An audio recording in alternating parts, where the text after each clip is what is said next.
El título de este taller, ¿cuál era? ¿El último de esta semana? No de la charla de hoy, sino del taller de la semana. Empecemos por eso. Ya hemos mencionado la palabra hiperdulía, ¿no es cierto? Sí. La palabra dulía, la iglesia la ha dedicado a los santos, que son los siervos de Dios, de ahí la palabra dulía. Y como María, gracias, está por encima de los siervos, entonces se llama hiperdulía. Y hoy precisamente vamos a ver en qué está la diferencia. Porque puede haber equivocaciones, exageraciones, limitaciones, miedos absurdos. Entonces la iglesia desde el principio, desde los primeros siglos, ha marcado una pauta muy clarita. Las confusiones han venido de fuera de la iglesia, o en los enemigos de la iglesia, o en las personas que no están formadas en su fe. Ciertamente vamos a ver los católicos que desvían la devoción a la Virgen Santísima, y por lo menos por sus actitudes dejan mucho que desear. No le hacen ningún bien a la Virgen, sino pueden hacer rechazar a mucha gente el culto a la Virgen. Si hay gente que rechaza a la Virgen, ciertamente es por las cosas equivocadas que ven a los fieles, y de ahí toma la idea para decir que hay latría. ¿Qué significa latría? Adoración. ¿Y a quién se le da latría? Entonces a Dios latría, a la Virgen hiperdulía y a los santos y santas dulía. Bien, entonces voy a mencionar inicialmente algunas devociones. Me dicen cuál de estas es la más importante, o si falta otra que sea más importante que esta. Las podemos ir comentando, hay otras. Estas son las más populares. Podemos hacer una lista de más o menos 600 devociones, pero pues hay muchas devociones muy particulares, privadas, y hay muchas formas de orarle a la Virgen, empezando porque el ideal es que uno le hable con su corazón y su mente y dialogue con María. La primera y más conocida, ¿cuál es? Más pequeñita, la de María. No, devociones. No estamos hablando de las vocaciones de la Virgen, sino de devociones. Después vamos a entrar al final en las vocaciones. Entonces está la Ave María, que aunque les duele mucho a los protestantes, es eminentemente una oración que bíblica, porque son las palabras del ángel, las palabras de Isabel, y luego las que la iglesia recoge, haciéndole con la Sagrada Biblia. Luego hay una más larguita, muy bonita, que ha sido muy llamada por la iglesia, que se llama la Salve. ¿Habrá cristianos católicos que no se sepan la Salve? Triste, sobre todo en las nuevas generaciones. Estoy atortonado, en los colegios no conocen la Salve. Porque nosotros lo aprendíamos en la rodilla de nuestras mamás, a los 2, 3 años, todas las noches rezando un rosario, se le quedaba uno. Hoy cuando un niño se le sabe un rosario, cuando hay tiempo en la casa de orar, y menos a la Virgen, y menos con la Salve. De pronto la mamita sí le enseña a hablar con la Virgen, una palabrita, pero es triste, una oración muy bonita que recoge todo el dolor humano y que tiene muchos siglos de antigüedad.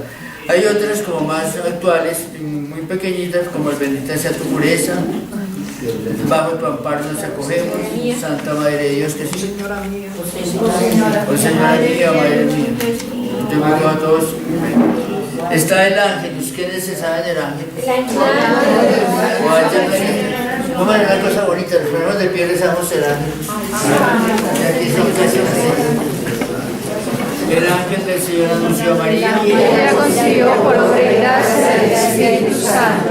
Dios te salve María, llena eres de gracia, el Señor es contigo. Bendita tú eres entre todas las mujeres, bendito es el fruto de tu vientre Jesús. Santa María, Madre de Dios, ruega por nosotros pecadores, ahora y en la hora de nuestra muerte. Amén. He aquí la esclava del Señor. Hágase en mí según tu palabra. Dios te salve María, llena eres de gracia, el Señor es contigo, bendita tú eres entre todas las mujeres, bendito es el fruto de tu vientre Jesús. Santa María, Madre de Dios, ruega por nosotros pecadores, ahora y en la hora de nuestra muerte. Amén. Y el Verbo se hizo carne. Habitó entre nosotros. Dios te salve María, llena eres de gracia, el Señor es contigo. Bendita tú eres entre todas las mujeres, bendito es el fruto de tu vientre, Jesús. Santa María, Madre de Dios, ruega por nosotros pecadores, ahora y en la hora de nuestra muerte. Amén. Ruega por nosotros, Santa Madre de Dios, Para que seamos dignos de alcanzar y gozar las promesas y gracias de nuestro Señor Jesucristo. Amén. Oremos, te pedimos, Señor, que fundas en nuestros corazones la gracia de tu Espíritu para que los que hemos conocido por anunciar ángel la encarnación de tu Hijo, seamos llevados por su pasión y su cruz y con los méritos de la bienaventurada Virgen María, la gloria de la resurrección, por Cristo nuestro Señor. Amén. Yo la rezo siempre la tiene. Hubiera dicho para No, mucha gente la sabe en latín y como se canta en latín también. En el tiempo pascual, en vez del ángelus, ¿cuál se reza? Señor. El tiempo pascual. Desde el domingo de Pascua hasta el domingo de Pentecostés. Por R. Regina Celi, Letaria, Aleluya, que me he visto por tarea de los dientes. Bueno, entonces sigamos. Es bueno, de verdad, transmitírselo a los niños, explicarlo y todo eso. Entonces, precisamente tuvimos el regalo del Papa Juan Pablo II de ampliar, porque sí había un vacío.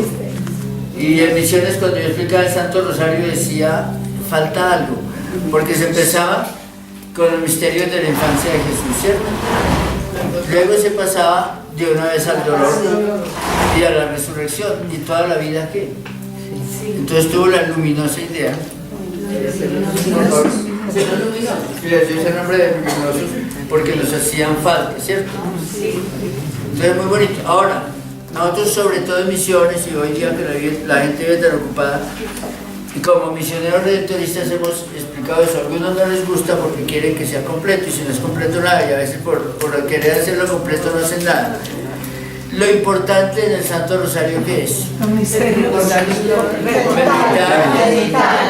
Entonces, la idea bonita, al principio es difícil si uno no tiene la costumbre, mientras se van rezando las Ave Marías, uno debe ir meditando cómo sería el hallazgo del templo, cómo sería la crucifixión, en fin. Es bonito cuando hay tiempo y sobre todo se reza en familia o en comunidad, que hagamos la meditación, sobre todo si hay niños, para irlos educando en la fe. En vez de decirte ese misterio doloroso, la coronación de espinas, contar qué pasó y hacer una pequeña oración, pedir que por el mérito de ese sufrimiento, en fin, que se medite un poquito. Porque eso lo pone a uno ya en el caminito de que sigue pensando en eso durante las Ave Marías.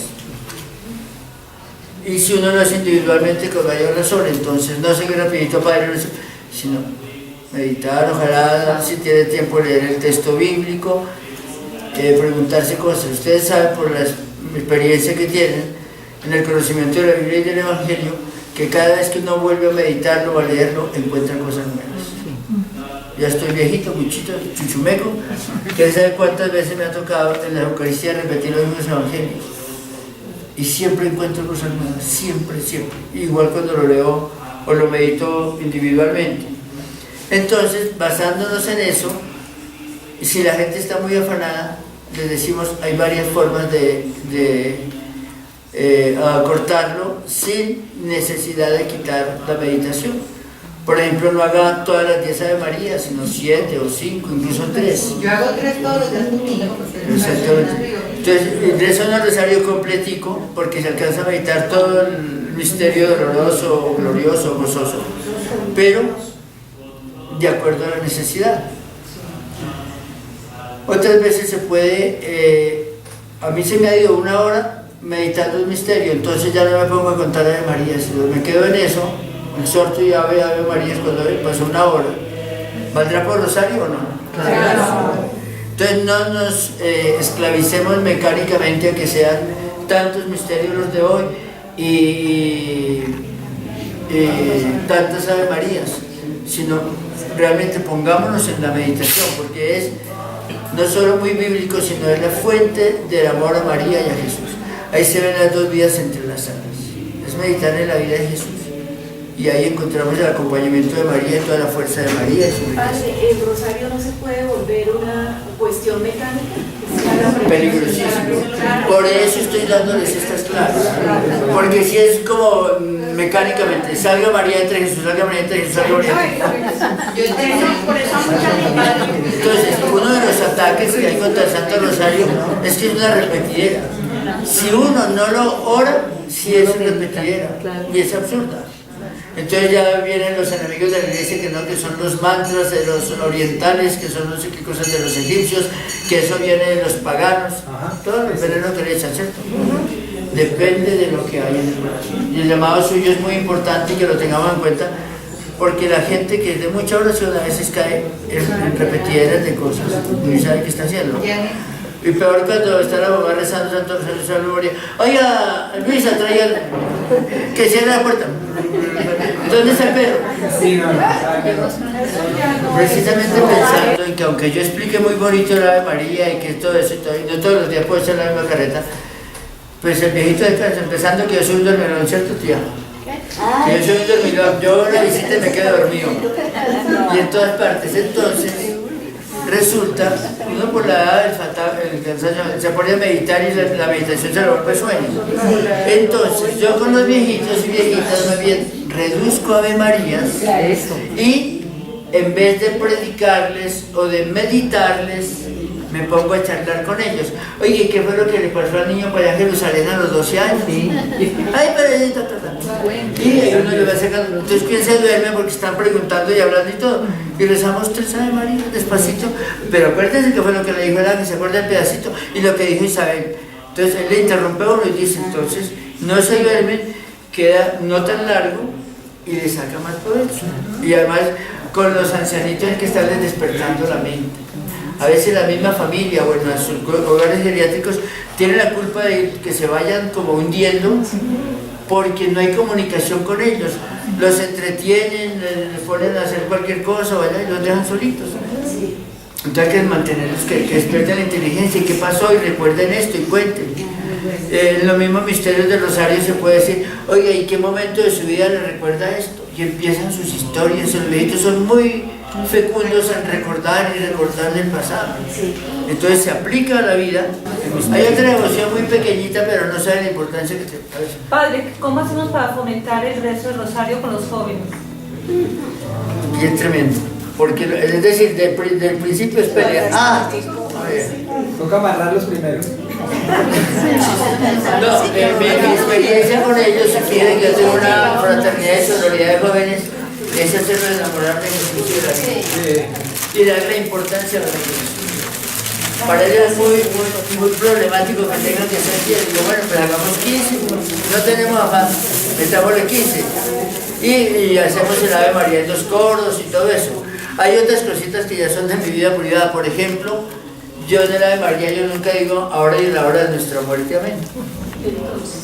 Ahora y en la hora de nuestra Pascua, amén. Porque no vamos a morir si no vamos a hacer nada. Entonces ese tipo de cosas les gusta la música. Entonces, por ejemplo, con los jóvenes se canta, depende del grupo que sea. Les ponen incluso inventando canciones con el Padre Nuestro, la Ave María, o que cuenten, que ellos mismos cantando cuenten, o haciendo poesía, cuenten un misterio.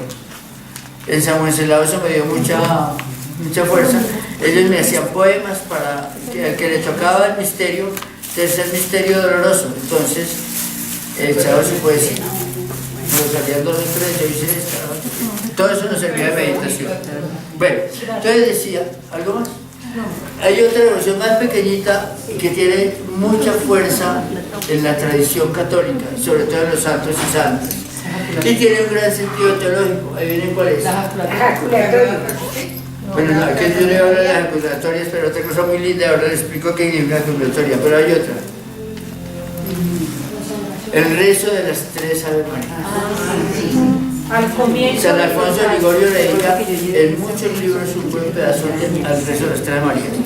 Resulta que en las 3 Ave Marías Entonces, la gente que vive afanada, la gente muy alejada de Dios, eso les sirve.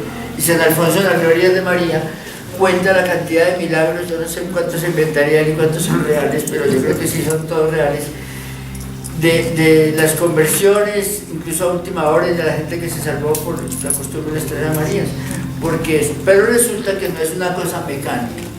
Las tres Ave Marías nacen de meditar que en Dios, que es trinitario, hay tres grandes fuerzas. ¿Cuáles son? ¿Cuál es la del Padre? El Padre es la sabiduría, la del Espíritu Santo es el amor, la misericordia, y la del Hijo el poder. Entonces, una Ave María va a cada persona de la Trinidad pidiéndole que por intercesión de María o despierte en nosotros su sabiduría, su misericordia y su poder, o que tenga con nosotros y aplique su sabiduría a nosotros y nos muestre caminos, su amor, que tenga misericordia y nos perdone, y su poder para salvarnos o para la gracia que estamos pidiendo. Hay otras variaciones del Santo Rosario infinitas. Aquí el Padre tiene el Rosario a las ánimas, ¿cierto? ¿Sí lo han oído? Los lunes. Existe, es el mismo Rosario, pero con intercalando de oración por los difuntos. Pero hay otros rosarios que no son las 50 Ave Marías tradicionales. Por ejemplo, hay uno de 49, hay otro de 12, ¿sí los conocen? La de los 7 dolores en cada casa, de los 7 dolores que ya conocemos, en cada casa, 7 Ave Marías, y entonces 7 por 7, 49, y se medita el dolor. Y ahí se puede ver una frase que vende la gente, etcétera, respecto a ese dolor, a los dolores de la vida. Hay otras devociones muy bonitas como el mes de mayo, ya sobre todo a nivel de la iglesia, de la parroquia, de colegios, de conjuntos residenciales. Es muy bonito los conjuntos que ustedes, que ya tienen una fuerza de vida, sabiendo que hay mucha gente que es católica pero no practicante o que no tienen tiempo, aprovechar épocas como la Navidad, como el mes de mayo, como el mes de octubre, para cuando los conjuntos da para eso, hasta diariamente hacer un rosario o semanalmente los sábados o al final del mes o al principio del mes un acto mariano bien bonito. Es lúdico, los vecinos y vecinas se conocen, se hacen amigos, se presentan. Y lo mismo tiempo en la novena de Navidad, muy bonito. Y a la novena de Navidad se le puede dar un sello muy mariano, porque es el misterio de María y Jesús, ¿no es cierto? Bien. También hay infinidad de novenas, con todas las virgenes que quieran, ¿cierto? Y hay una cosa muy bonita que es la consagración a la Virgen, puede ser cotidiana, en formas pequeñitas de consagración a la Virgen, o hay formas largas. San Alfonso tiene unas 2 o 3 consagraciones largas, muy bellas. San Luis María Miñón de Montfort, de muchos otros. Hoy día, gracias al internet, se pueden conseguir muchas cosas muy lindas. Busquen ahí que realmente vale la pena. Basta que pongan devociones marianas, esa es una cantidad de cosas. Ahí salen también las vocaciones, salen estas listas, las saca uno y por eso digo que hay más de 600. Y luego si consiguen en Yahoo, en Google, en donde sea, encuentran cosas nuevas. Además hay católicos que están alimentando eso con el banco, que se enriquece mucho. Me falta la más importante de todas las devociones y que va escalonando toda la vida del cristiano. ¿Cuál será? ¿El rosario? Dirigida a la Virgen.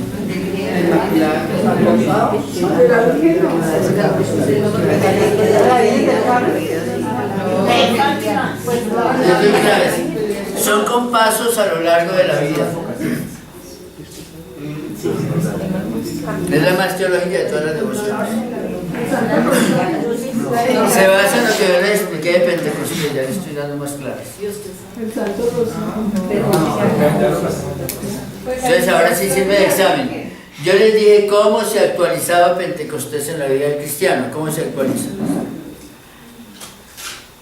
La confirmación. Ese es un pedacito. Los sacramentos. ¿Cómo? En la vida sacramental.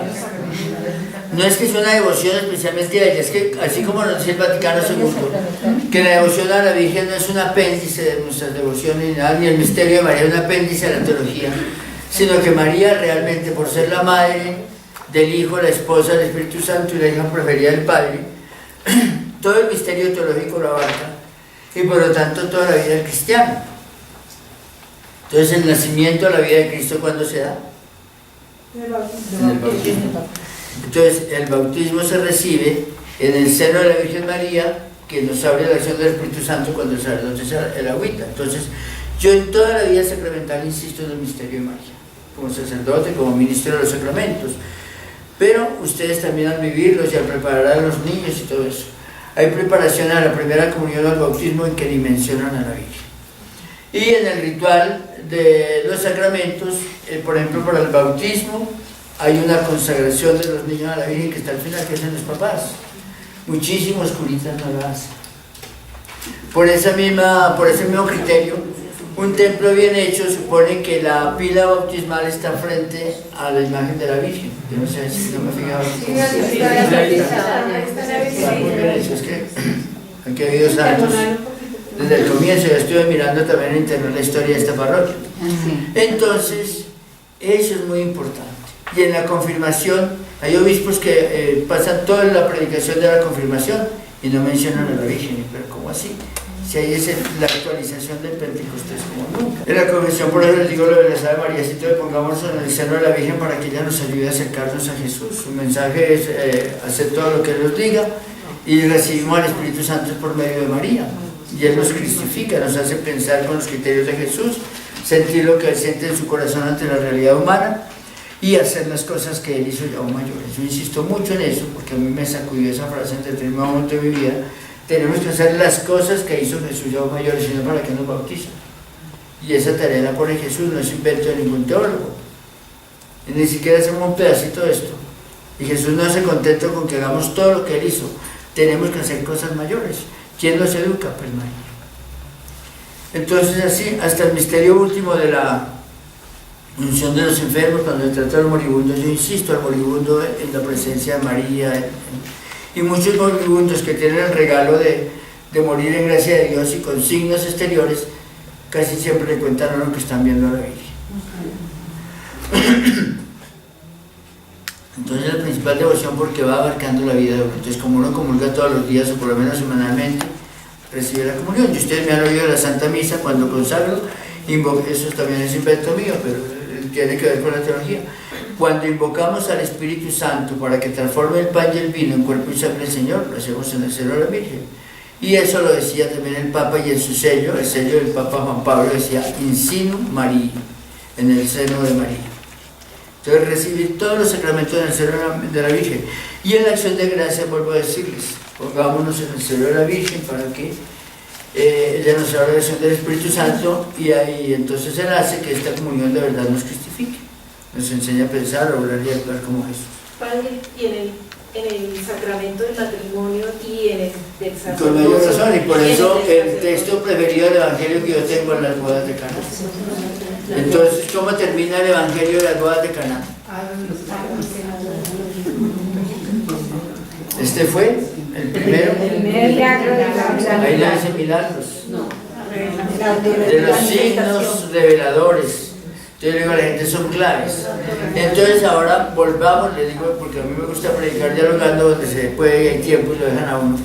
Entonces le digo a la gente, sobre todo en los matrimonios, para que les quede el impacto y para que la gente que está presente todo renueve su matrimonio.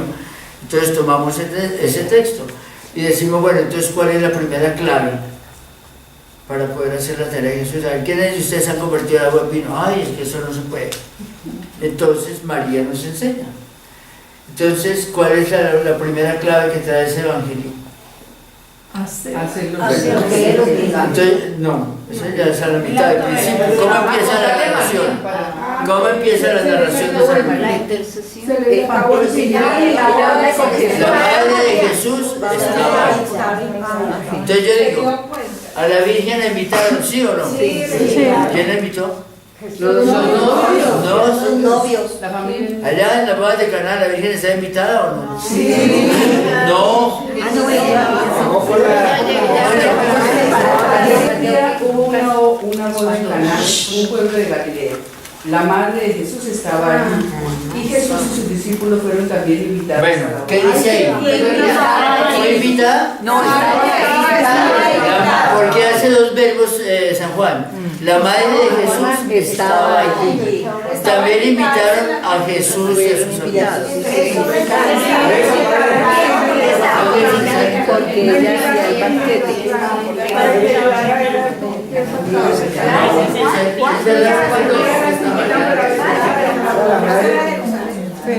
Por eso es la madre. ¿Qué diferencia hay en que estaba invitada o no? Sí, estaba invitada.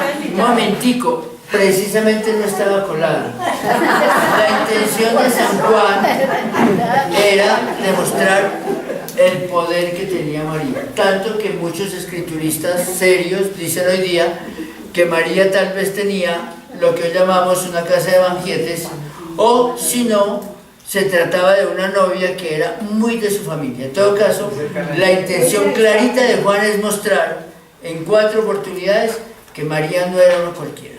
Por eso cambia de verbo, por eso sí es importante esa traducción está mala. María, la madre de Jesús, estaba allí. Y después dice, invitaron a Jesús. También. Uno vino con invitado y la otra era como dueña, él estaba, fue el que llegó primero. ¿Qué más? No, bueno, pero ¿por qué más? Porque dice que hay un encargado del banquete, ¿cierto? Un responsable. Ni él, ni los novios, ni nadie más se dio cuenta, sino ella se dio cuenta que se iba a acabar el vino. Y lo llamó, oh, hermano, ¿qué hacemos? Se está acabando.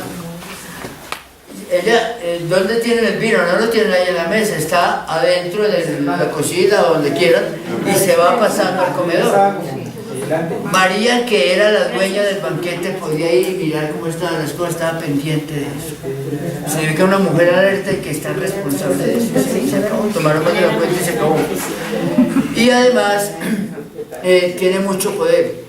Se presume en esas fiestas principales que iba toda la población. Dicen algunos escrituristas que había de 1.500 a 2.500 personas, era toda una población bastante grandecita, todo el pueblo. Y la fiesta duraba 8 días. De modo que era muy fácil que con tanta gente y con un tiempo tan largo, lo que habían llevado entre todos, etcétera, todos colaboraban, se acabara. Pero era que estaba pendiente. Pero por lo mismo, había mínimo, dicen, de 40 a 50 sirvientes. Si ella hubiera sido una invitada, ¿cómo hace para reunirlos? Pero si era la dueña, la encargada del banquete, basta decirle, mijito, reúnamelos a todos rápido. Como la maestra Y se va por allá, entonces llegan todos. ¿Qué quiere, señora? ¿Qué pasó? Si ven esas barbuchitas que está escondido por allá, vayan, hagan todo lo que les diga. Pero todo, sí, se les manda a pararse la cabeza, hagan lo que él les diga, no pregunten. Porque Jesús va a mandar una cosa muy rara. Las tinajas de piedra estaban a la entrada de la finca y se llenaban solo la primera entrada del primer día. El día primero de la fiesta se usaba para bañar a los comensales y hacer su entrada ritual con salmos y todo, y después se desocupaban, no se utilizaban para nada más. Por eso estaban vacías y Jesús dice, llenen de agua esas tinajas, y las llenaron hasta el borde. Entonces ellos dirían, pero mira, al principio estaba como renuente a eso. No. sí, estaba resuelto. ¿Por qué? Intencionalmente. Claro que sabía lo que iba a pasar, pero eso es muy importante. ¿Qué quería? Que nosotros hoy día entendiéramos que el poder que tiene María es muy grande. ¿Por qué no? Él quería destacarlo. Él es Dios, no le estamos quitando su puesto de Dios ni nada. Pero él quiso decir lo que significaba la petición de María. No ha llegado mi hora y sin embargo le hace caso. Porque la Virgen también nos enseña a ser mujer, a las mujeres. No se pone a pelear con él, ni a convencerlo, ni a rogarle, ni se resigna. Si yo tengo otra manerita, bien. Entonces vengan para acá, ¿saben qué? Allá está escondidito, vayan donde llegan todo lo que les diga. Llegaron todos, le tocó. La sabiduría de María para saber cómo le toca el corazón a su hijo y lo pone en muy humano y muy bonito, porque Dios se humaniza y quiere desde esas realidades. Jesús quería que viéramos el poder que tiene María. Y eso les duele a los protestantes, pero de mala, ¿cierto? Entonces, ese pasaje, esos matrimonios son bellísimos, la gente como le saca el juguito y lo aplica a la vida de uno. Y indica la cotidianidad. Jesús no dijo aparezca el vino, no hace magia. Los puso a trabajar, nos toca trabajar. Es el banquete de la vida o de la vida matrimonial que tiene el vino de la felicidad. Y cuando el vino de la felicidad se está acabando, María está presente, no hay ni que llamarla. A la mamá nunca hay que llamarla, está lista. Entonces hay que hacerle caso. Mi mamá me dice que vaya donde Jesús. Y si voy donde Jesús, él no le hace quedar mal ni hechidas. Y por eso ya, mandado por María, le digo a Jesús, bueno, ¿qué hago con mi matrimonio? ¿Qué está pasando? ¿Con mi hogar o con mi propia vida? Desilusionado, solitario, cansado, con tantos fracasos. Se está acabando el vino de la felicidad. Entonces Jesús nos pone no a hacer magia, ni a ganarnos el baloto, ni cosas raras. Es en la cotidianidad, en las cositas de todos los días, que ni tiene sentido lavar, planchar, cocinar, salir corriendo, que me atrasó al trabajo, que me regañan, que esto y lo otro, que está lloviendo. Esas cositas que nos dan tanto cansancio y que parece que no tienen sentido, son las que producen la felicidad. Cuando tenemos las claves de Jesús. Y entonces la última clave es que hay un amor que se parece al agua. ¿El agua es símbolo de qué? De vida, de salud, de pureza, de belleza, de alegría, de sanidad. Pero si dejamos en una cantina de esas 8 meses el agua, ¿qué le pasa? Entonces huele feo, se ve fea, lo enferma uno y hasta lo mata. Hay un amor que parece lindo, la novelería, ¿cierto? Ay, qué tan lindo. Y si no se transforma en vino, como el agua se daña. Entonces los novios todos románticos se casan enloquecidos, sin conocerse ni nada, pero con una clave: encontré la persona que me va a hacer feliz. ¿Cómo les va? Pésimamente. Porque es cuando encontré la persona a la que me comprometo a ser feliz. Toda mi vida. Y para eso me educa María y es con la fuerza de Jesús. Entonces, haciéndole caso a Jesús, lleno mis vasijas de agua, de ese caminar diario, de ese cansancio, de esas carreras, de la fidelidad que a veces me cuesta, del perdón, de la misericordia, del diálogo, todo lo que hablamos en los matrimonios. Y el Señor se encarga de que eso que es tan insípido y tan mamón y que no tiene sentido, se vuelve la clave, porque es lo que enamora a los esposos. Y por eso cuando uno de los dos ve que el otro se va para el cielo, le hace tanta falta. Porque es esa cotidianidad, no fue porque alguna vez le trajo $1.000.000 de pesos, no, es porque todos los días su ternura, el besito, el tintico, el perdón, la misericordia, hasta la peleita, todo eso, con la fuerza de Dios tiene un sentido sacramental, no se justifica. Padre, porque en algunos pasajes Jesús llama a su madre, la llama mujer, no le dice madre. Para rescatar, que no es solo de él, y para rescatar el valor de la mujer. Ese es otro tema muy lindo que lo tocamos nosotros. Lourdes es experta en esos temas de teología feminista, en la insistencia de Jesús en escoger mujeres para sus grandes mensajes. Mujeres que no eran de las buenas ni de las claves del centro, sino como la cananea, como la pecadora, como la adúltera, como la samaritana. Y a su propia madre no le da el calificativo de madre, sino de mujer continuamente, para decir, es que esto vale para todas las mujeres. En todas las mujeres veo a mi madre.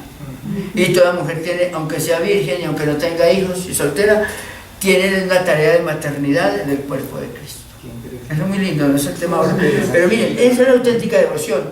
Tomar la Biblia y empezar, como hemos hecho en estos días, pero sobre todo con el misterio de María, a sacarle toda su riqueza. Y nos cambia la vida. Entonces, en vez de estar rezando de memoria, cansonamente una cantidad de cosas que uno no entiende, es el diálogo con ella, pero en la vida de Jesús. Por eso el Santo Rosario es tan importante, porque es la vida de Jesús. Y lindo si cada vez, en vez de repetir el misterio de memoria, lo leemos cada vez en la Sagrada Biblia, porque entonces tiene una fuerza nueva, maravillosa. ¿Se dan cuenta? Y por eso acostumbrémonos a cambiar palabritas, porque uno lo hace críticamente. ¿Qué opinan de que yo diga el tercer misterio gozoso es la pérdida de algo del niño Jesús en el templo? ¿Está bien dicho o mal dicho? Mal dicho porque no estaba perdido. Es el hallazgo. Sí. El hallazgo. Está la regeneración de la María, porque no me gustaba. Pero se le perdió a Jesús, se le perdió a María. Por eso sí, pero pero el mismo no estaba perdido. Por Dios, cuando uno va por allá a un centro comercial y mi mamá. Pero eso sí sabía por qué lo hacía bien. ¿Qué opinan del tercer misterio glorioso? La venida del Espíritu Santo sobre los apóstoles. Machistas y clericalistas. ¿Qué les dije? Ya lo estudiamos. ¿Qué dice Lucas? Que allí estaban las mujeres del Evangelio, estaba toda la primera comunidad cristiana. Entonces no fue sobre los apóstoles, sino sobre toda la comunidad. Por eso hoy creen que el Espíritu Santo solo lo tienen los curas y los obispos. Y el Espíritu Santo está permanentemente en la iglesia porque es el que nos justifica, pero siempre en el seno de María. Bueno, entonces se nos va solo en el puntico, pero miren lo hermoso que es. El rosario se nos cambia, a todo le buscamos cómo le cambio la frasecita para que no se me vuelva rutina, qué me invento, cómo le explico a mi familia, cómo le explico a mis vecinos. Es algo nuevo. Entonces, ¿yo la solté? ¿Se pasó? No. Bien. Entonces, esto era como un apunte, devociones a María, todo lo que inventen, todo lo que salga de su corazón. Procuren no esclavizarse a la memoria, inventen cosas nuevas, busquen en la Sagrada Biblia, busquen hoy día en internet, hay tantas cosas, manifestaciones de los santos en sus momentos de efervescencia, como le hablaban a la Virgen del Hermoso. Y cantidades de oraciones, pero bellísimas, teológicas, con las cuales podíamos orar con los santos. Y hoy día no hay que ir a grandes bibliotecas y gastar 4 horas buscando, sino es así, y rapidito, ¿cierto? Sí. Lo emplean para el mal, porque no lo vamos a emplear para el bien. El otro son las advocaciones de la Virgen. ¿Qué significa advocaciones? Las palabras con que la llamamos nosotros, los nombres. Entonces también hay yo encontré cerca de 1350 nombres de la Virgen, fuera de los que le dedican las escrituras en las veces que lo hemos mencionado.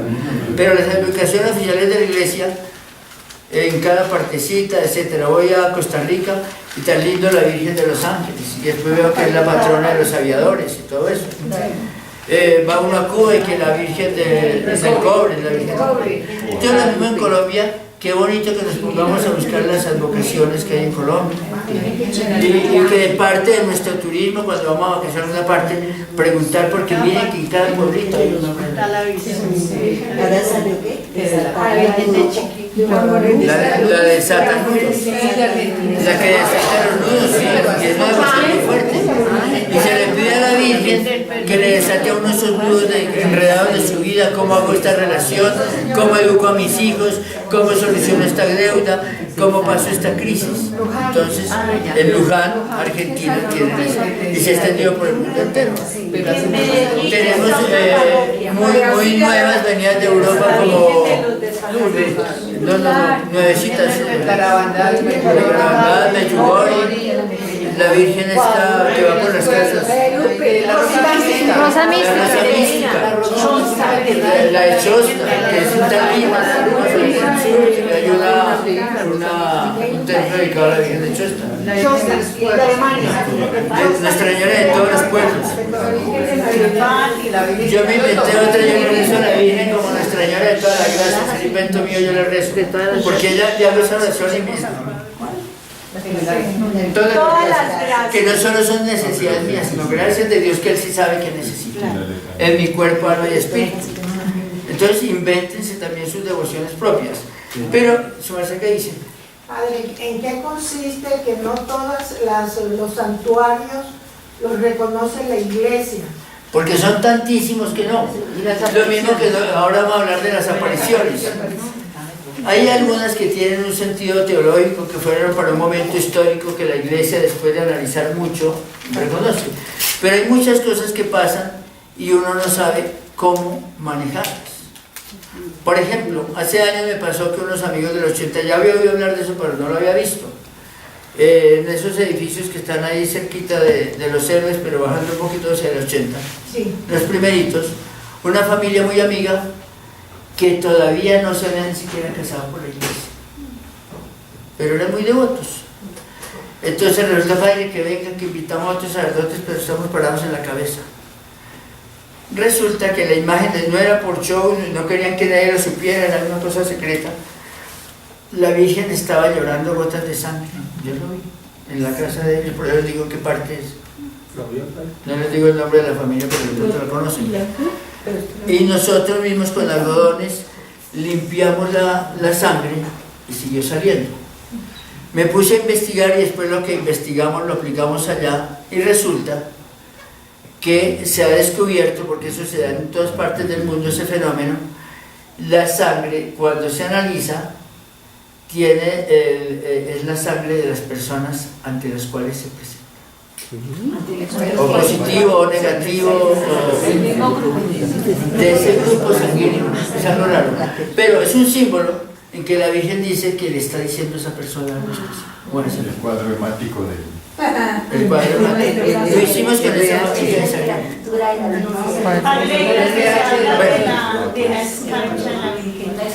La escarcha, se dan fenómenos.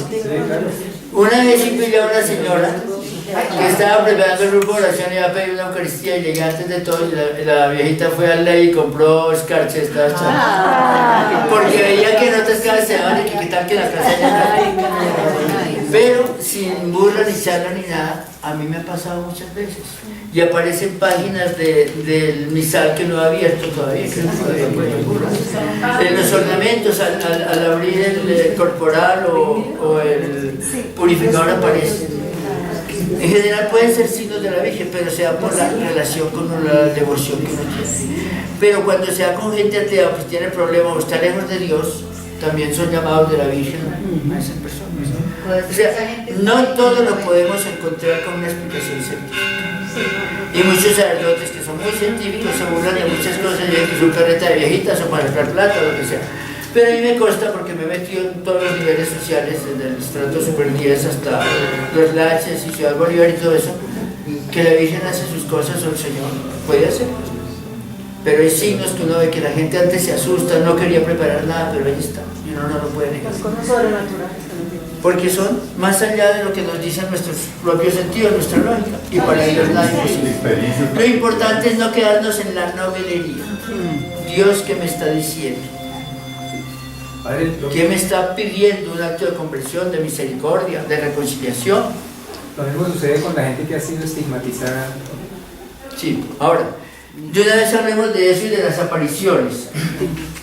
Yo digo desde la parte teológica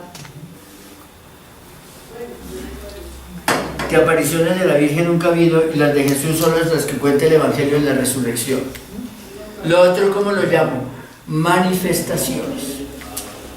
O sea, cuando digo que no son apariciones, no es que esté negando, sino son manifestaciones, y yo sí creo en las manifestaciones. Entonces, ¿qué pasa? Y en este momento tengo 3 personas, una de clausura, una monjita, y 2 señoras, una muy al sur de Bogotá y otra por aquí cerca, que se están empezando a manifestar. Y yo he visto todo el proceso, primero sus dolores, y es en viernes, y es en Semana Santa, y luego aparecen los estigmas, y aparecen también en la cabeza, los clavos, aparecen en el costado. Como el Padre Pío. Entonces, como el Padre Pío, hay muchas personas. ¿Cómo los analizo yo de la parte teológica y de la parte psicológica y humana? Hay una relación muy intensa. Siempre son personas que quieren vivir intensamente el misterio de la pasión. Se sienten llamadas por ese misterio, como le pasó a Santa Rosa de Lima también, que fue una vida de martirio. Ella no era monja, ¿no? Sino se vistió de monjita y se metió en un huerto de su propia casa y vivió todo ese misterio de dolor. Entonces, de las terciarias también. Yo también soy psicólogo y por eso puedo hablar de eso y no es quitarle la fe a la gente. Cuando es tanto el amor y me meto tanto en la pasión del Señor, puede ser por regalo de Dios o por mi propia naturaleza, mi psicología, o posiblemente de ambas. Dios se vale de eso humano, pero siempre se da, es un amor muy intenso, que vivo el dolor de Jesús y Él permite que como regalo especial se me den esas señales.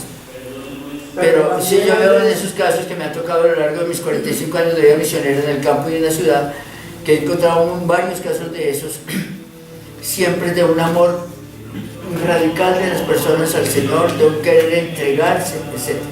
Pero también dicen que a veces son por el diablo y otras veces bueno, entonces, porque uno se ya voy para allá, cálmate, serénate. Pasa esto. Siempre. ¿Eso no es pecado? No. Por eso yo le voy a explicar, tranquilícese, mijita. Siempre, ya le digo con autoridad porque son 45 años investigando fenómenos de todas clases, siempre pasa por la mente de la persona humana, por la parte psicológica. Y es que nosotros no sabemos la fuerza que tiene el cerebro humano. Entonces, desde ahí se pueden dar 3 posibilidades. Se puede dar que se dé solo por mi razón humana, y si está unida al amor y es el amor del Señor maravilloso. Puede darse además por la acción de Dios que Él quiere, a través de esa entrega mía y de eso que pasa en mi cerebro, en mis neuronas, quiere que se den fenómenos, sea en manifestación en mis manos, o sea ver o escuchar. Y también puede darse que el diablo utilice eso. Por eso la iglesia es tan cauta, aunque digan cosas muy bonitas y todo. Pero hoy día que hay tantos instrumentos de la Virgen, eso en cada grupo de oración hay instrumentos. Y ya les decía que hay instrumentos que prohíben ponerse bluyer y pantalón a las mujeres. Hay instrumentos que prohíben, dicen que fue la Virgen la que dijo que si una señora le pone zapatos de tacón alto está pecando contra la naturaleza, por lo tanto contra Dios, y que la Virgen lo dijo.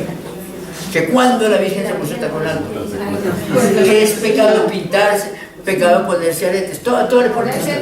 No entienden el problema cultural. Entonces le hacen decir, o están loquitas, o puede ser que hasta el diablo se haga pasar. Y muchas veces hay que estar. Que no se pueda la comunión con las uñas pintadas. No, y que las mujeres no pueden darlo porque las mujeres son pecadoras, son objeto de pecado, y que a un hombre le reciben, pero que a una mujer como le ocurre. Y son señoras casadas que creen que están cometiendo un gran pecado convivir con su esposo porque el sexo siempre es malo, y que una mujer que hace cosas tan malas porque también es casada, ¿cómo va a ocurrir? O sea, tienen la mente retorcida y se lo achacan a la Virgen. Son problemas mentales o a veces hasta acción del demonio. Enloquecerlo a uno, hacerle decir pendejadas, y juran y patalean que eso es así. Entonces por eso la iglesia ha sido tan cauta. Son muy pocas las manifestaciones que después de muchos años y hasta décadas aprueban la iglesia. Son poquiticas. De hecho son pocas, ¿sí? Entonces, ahora, no vamos a decir que lo demás es mentira, no. Pero entonces seamos objetivos con Dios y con nosotros mismos, seamos humildes, no lo volvamos show, no lo volvamos sitio de peregrinaciones, no volvamos sacadero de plata de la gente, no obligamos a la gente a hacer cosas que me nacen por devoción muy libre. Lo que más ama el Señor y la Virgen es la libertad. Y cuando queremos obligar a la gente que haga esto y que la Virgen mandó, eso es pura mentira. Eso sí, por lo menos puede ser que no sea mala intención, pero su mente ya está calenturienta y les hace decir cosas que no. Como a veces la Virgen y el Señor sí nos piden grandes sacrificios y cosas difíciles. Por eso no confundir, lo dice la iglesia, la devoción privada con la pública. Privadamente yo me puedo permitir muchas cosas sin pensar que Dios me pide muchos sacrificios de hacerlos, y lindo. Y ojalá tenga un director espiritual que no sea loco y que me ayude. Pero querer que eso sea oficial de la iglesia o culto público, no. Por eso la iglesia es tan cauta. ¿Entendieron?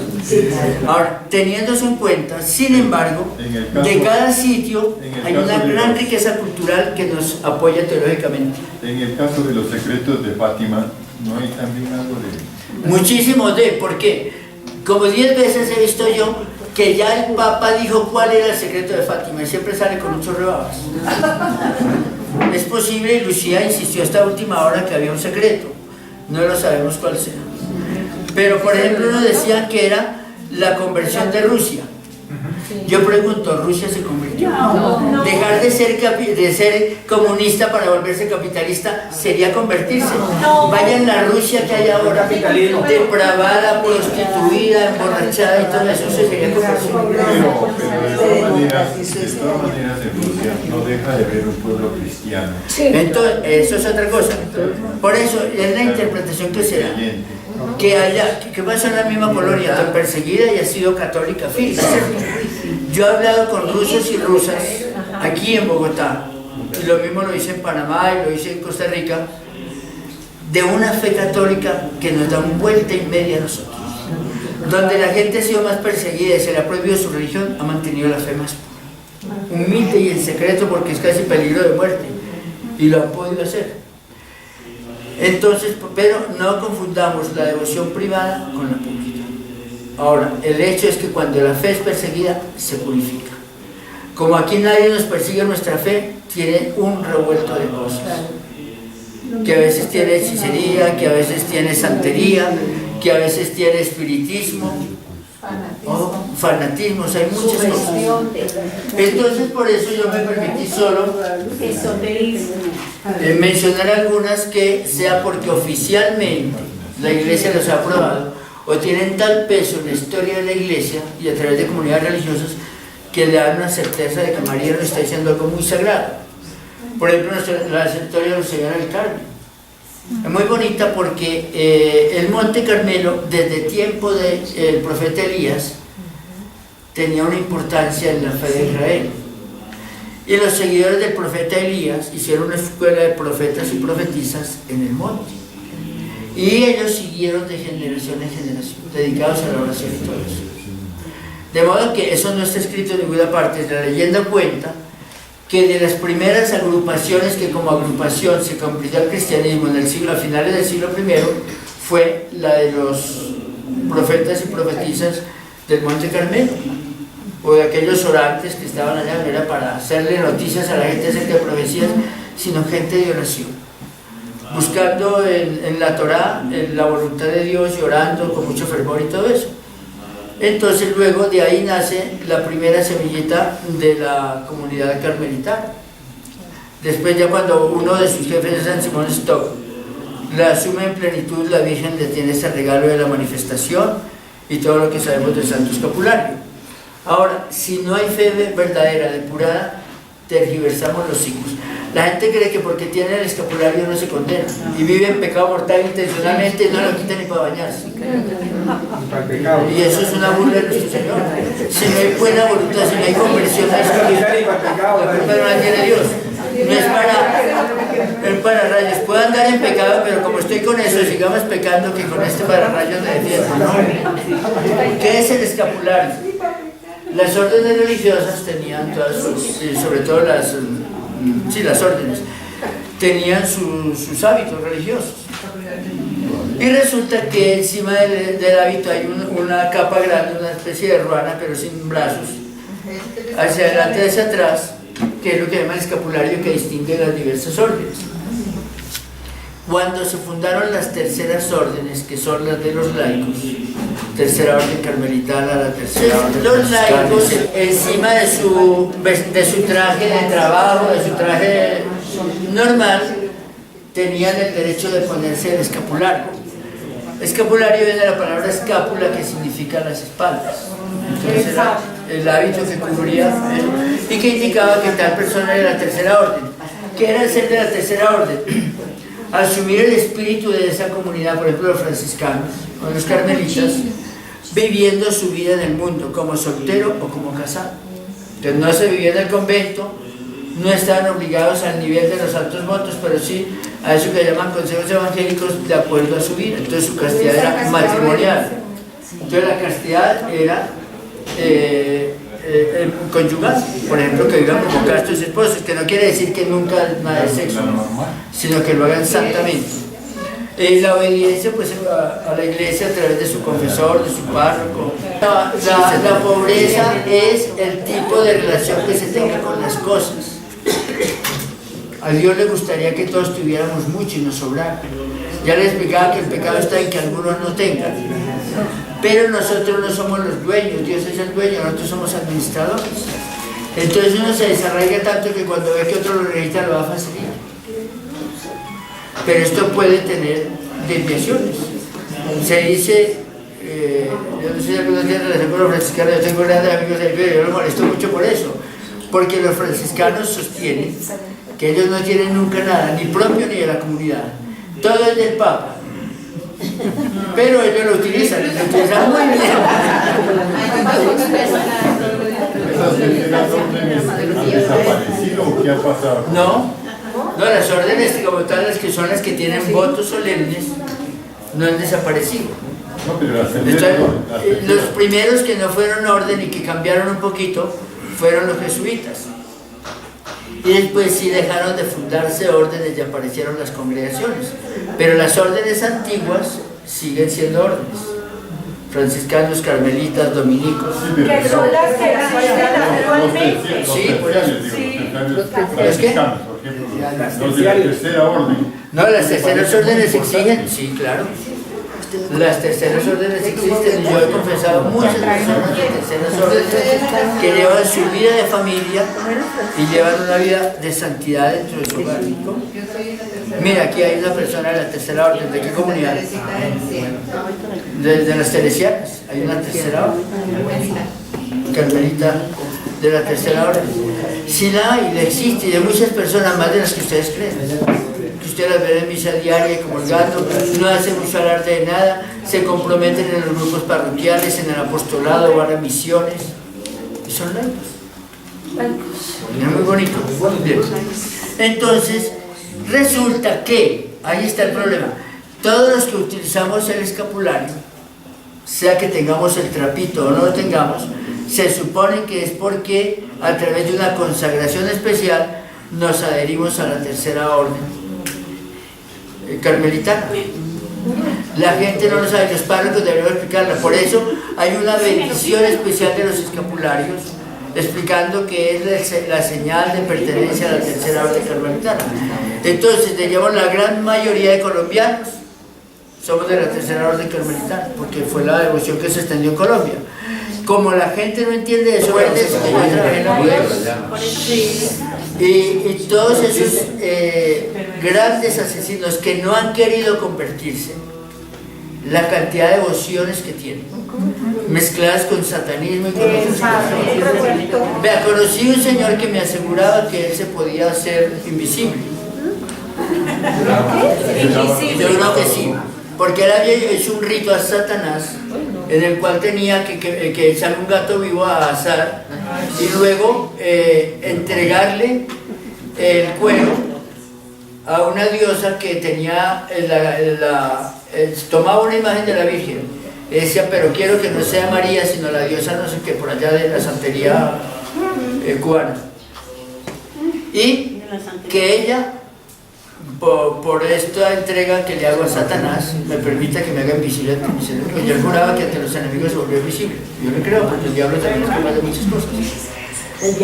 Entonces no basta tener imágenes y esto, porque, es decir, vayan ustedes a las celdas de esa gente perversa y tienen más devociones que nosotros.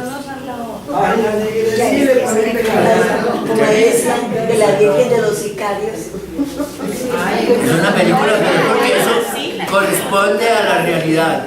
Corresponde a la realidad en Antioquia. Desde nuestro punto de vista de fe, la deshonra más violenta que hay contra la Santísima Virgen. Es un amor que es vida, que es ternura, y utilizarla para el mal, y eso es la santería. Ojo con eso, lo mismo que los que van a cualquier parte a que les adivinen, a que les digan, a que les saquen diablos y todo eso. Incluso hay muchos sacerdotes que están privados de licencias y que están haciendo una cantidad de cosas. Entonces, ¿dónde está la obediencia? Entonces, hay cosas que uno muy cuestionables, ¿cierto? Pues yo creo que no es este es el momento, pero ya que hablamos de la Virgen, hablamos de todas esas cosas. Van a Santa Marta y ni siquiera hacen la genuflexión ante el Santísimo, es primero la Virgen Santa Marta. Primero no sabemos si era virgen o no.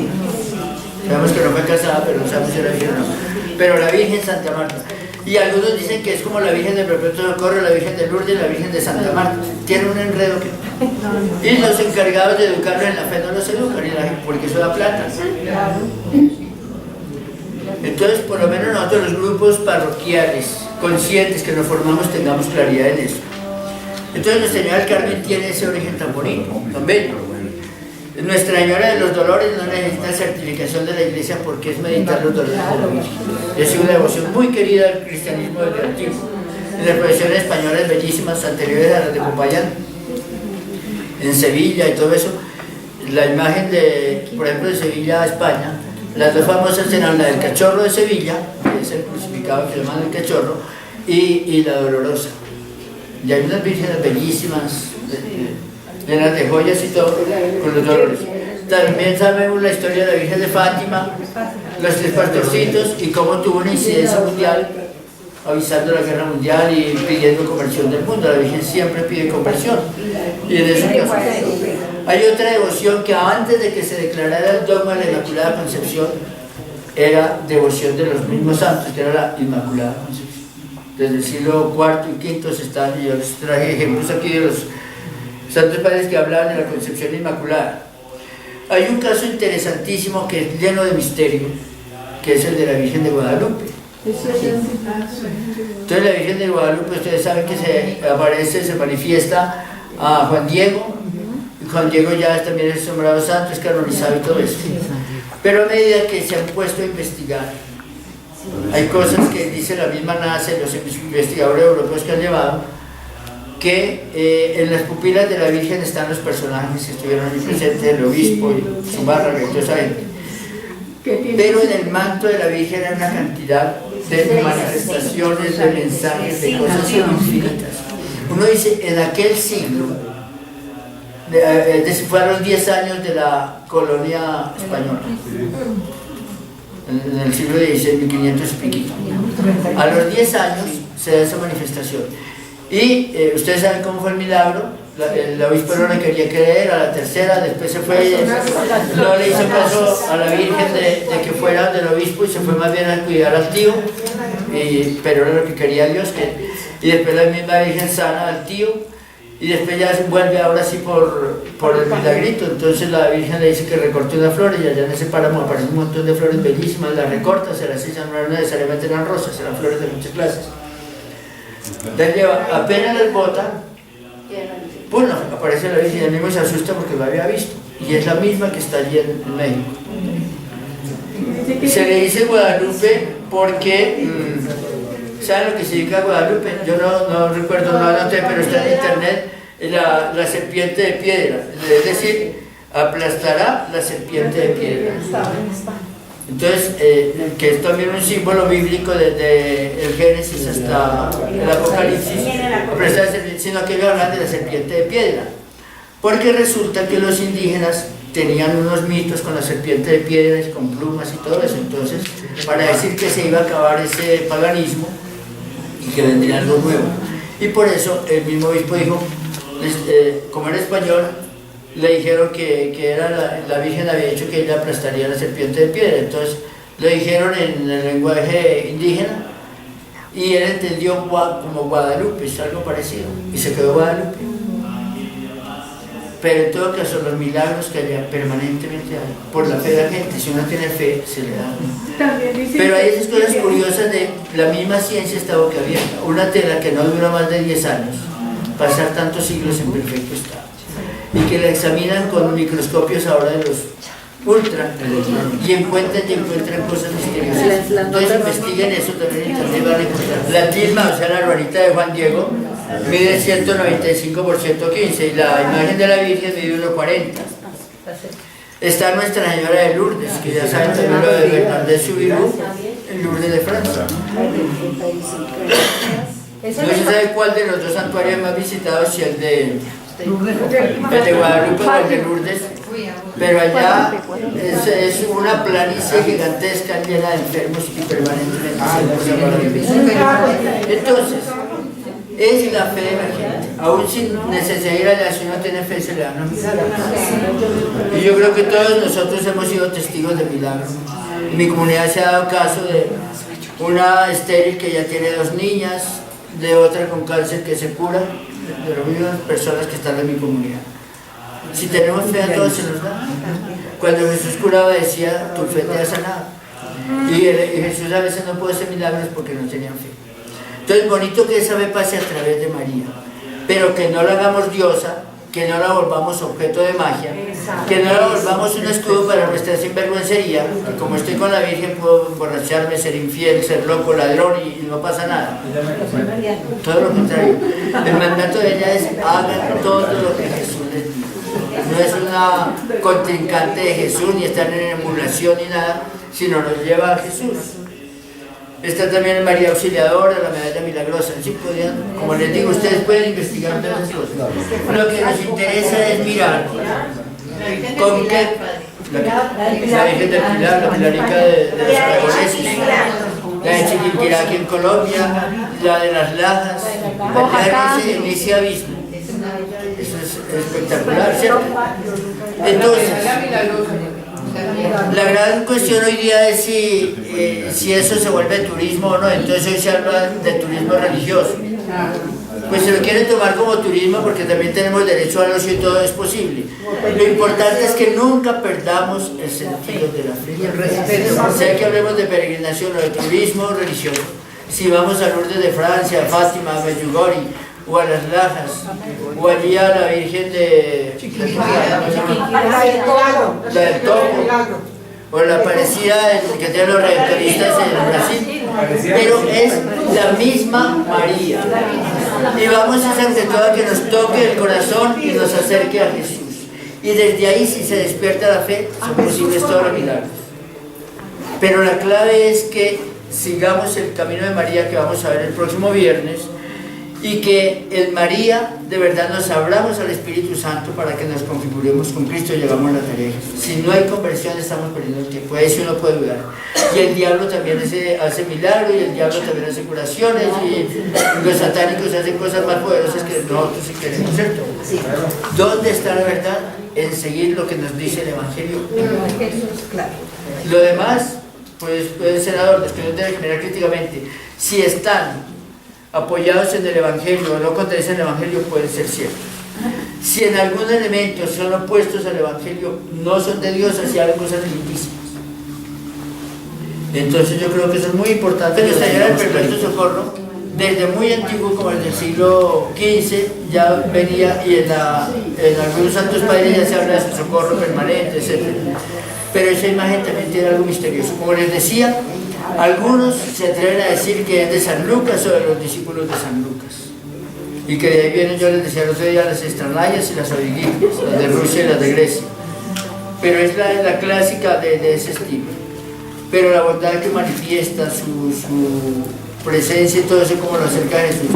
Y es muy bonito los símbolos, porque tiene los símbolos de la pasión que tienen los arcángeles, y el niño Jesús está asustadito y corre donde ella, y en la carrera se le zafa una sandalia para decir que es el refugio nuestro, que es nuestro socorro, nuestra ayuda.